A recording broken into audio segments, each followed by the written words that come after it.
Mesdames, Messieurs, pour la prise en charge médicamenteuse du diabète type 2, le type obèse, pour le malade qui est obèse, l'approche est différente. L'approche médicamenteuse dans la médecine conventionnelle consiste à donner des hypoglycémiants oraux, c'est-à-dire des comprimés qui sont capables de baisser le taux de sucre tout le temps. C'est pour ça que, une fois de plus, on va dire que c'est à vie, parce que comme votre insuline n'est pas utilisée, on va seulement donner les médicaments qui vont baisser le taux de sucre pour vous maintenir en vie.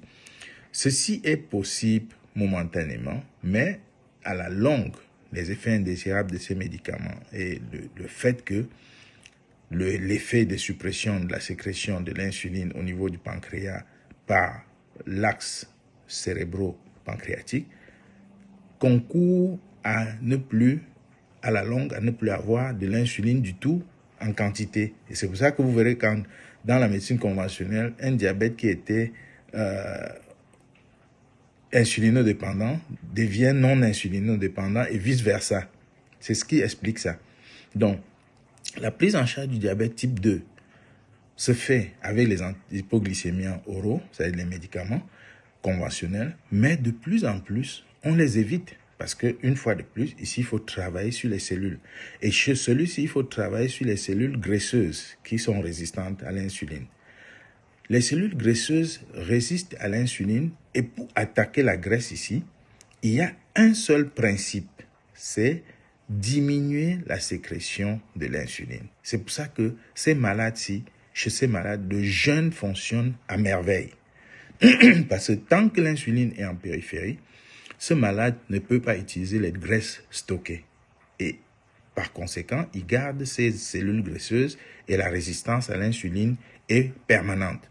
Donc, pour accéder à la destruction de la graisse chez ce malade, il faut diminuer la sécrétion d'insuline. Et ça se diminue à travers la fréquence alimentaire.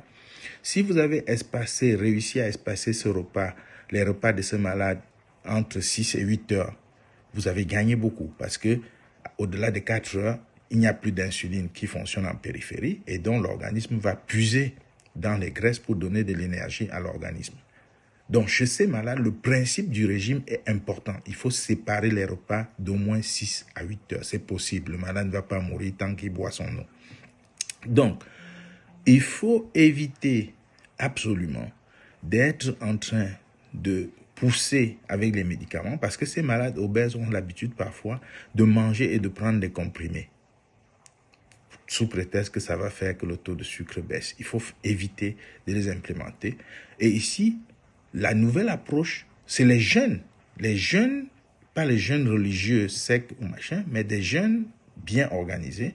On a des jeûnes intermittents, on en parle de plus en plus, mais il faut faire attention, les gens ne l'expliquent pas comme il se doit.